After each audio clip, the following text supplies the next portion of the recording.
Today I'm going to tell you why the Browns made the right decision in making Freddie Kitchens the head coach of their football team. And all that's coming up after the bumper. What do you mean you don't subscribe to my son's YouTube channel?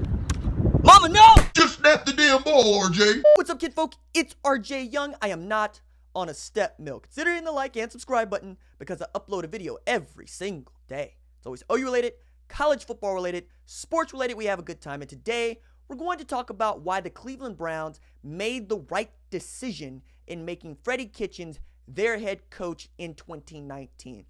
You got to believe from the jump that Freddie Kitchens was going to be the dude if you were just paying attention to Browns football like I was. I'm a Cowboys fan, but I'm just here for Baker Cleveland. Also, shout out to Jess. This video's for you. So, Freddie Kitchens hadn't called a play in his entire career when he took over the play calling duties at Cleveland after they fired the head coach in Hugh Jackson, they fired the offensive coordinator in Todd Haley, and made Greg Williams, defensive coordinator, the interim head coach. And all he did was go 5-3 with Baker and the Browns, get Baker back to being Baker. They ran a lot of Oklahoma scheme, and it was basically a partnership. And that's what you got to have with Baker Mayfield. Lincoln Riley gets a lot of credit from me for his ability to be a people person. And that means he's able to speak the language of Baker and also understand that his fiery nature and his cocksureness is a product of his play on the field and not just him being a dude. There's lots of dudes out there. We know lots of dudes. They're in the comments of this channel. But Baker Mayfield backs it up everywhere he goes. And his charisma and his cockiness has basically brought this team back from the dead. They were the laughingstock of not just pro football, but the sporting world for years. And they don't have a winning record, but they ain't got a losing record either. 7-7-1. And we all know that perhaps if they'd have pulled the trigger from jump, Baker Mayfield is the starter from the jump.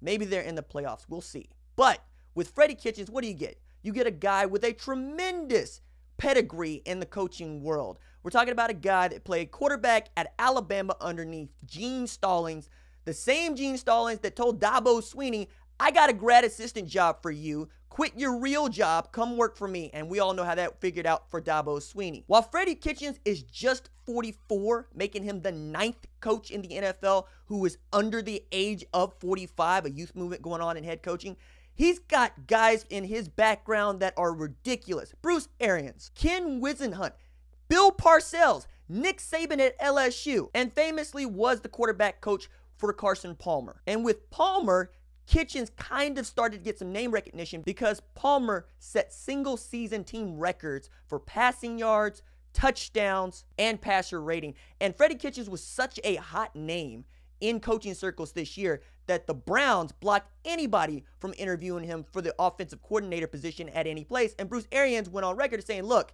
I would have made him the offensive coordinator if I was the head coach for the Cleveland Browns. Now, there's some folks that believe that Greg Williams should have got the job because he was running the ship when it got right.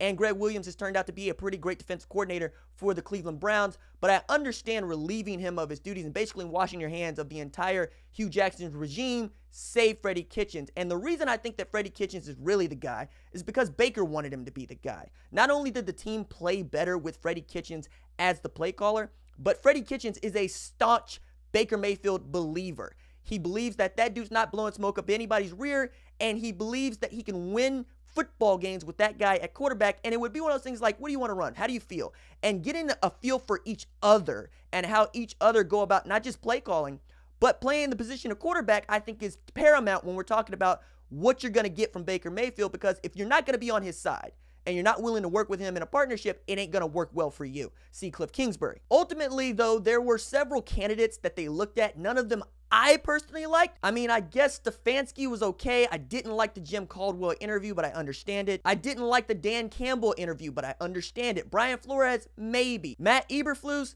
sure, but if you want a defense coordinator, just stick with Greg Williams. Again, it just felt like the more candidates that they interviewed for the job, the more it felt like Freddie Kitchens was going to be the guy. And I also think this is a reason for which Lincoln Riley was really a name that the Browns would have loved to got this year. And I think there's lots to be said about John Dorsey making trips down to Oklahoma to watch games, but also to chat up Lincoln Riley because he knew that he wanted to pair Baker with a guy that he likes and a guy that he trusts, because that's the way that this needs to work. Show me a football team without a quarterback and I will show you a football team that does not win trophies. But more than anything else, I need to tip my cap to John Dorsey. We all do, because what he's been able to do in building this player and personnel out, drafting the right guys, putting the right guys in position to make plays, and also he's put himself in a really great position with the draft to go get the offensive tackle that he needs, to go get a wide receiver to go along with Jarvis Landry, and to really put this team in position to not just compete for the playoffs, but compete for the division crown. Now, a lot of this is going to figure out in how do they get the defensive coordinator to match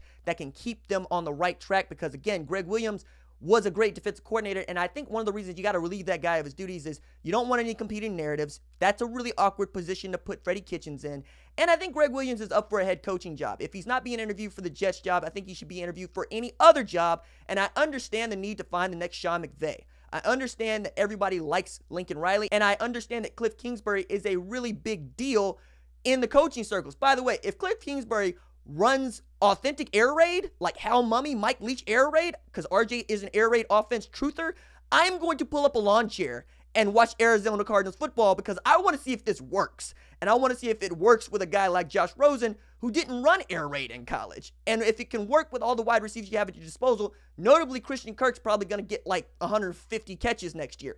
But again, going back into Cleveland and how they're setting up for 2019, you get Nick Chubb back, you get Baker Mayfield, Jarvis Landry. You're no longer rebuilding, you're putting yourself in position to win. I really love this hire, and I can't wait to watch Browns football in the fall. All right, that's it for me. Deuces.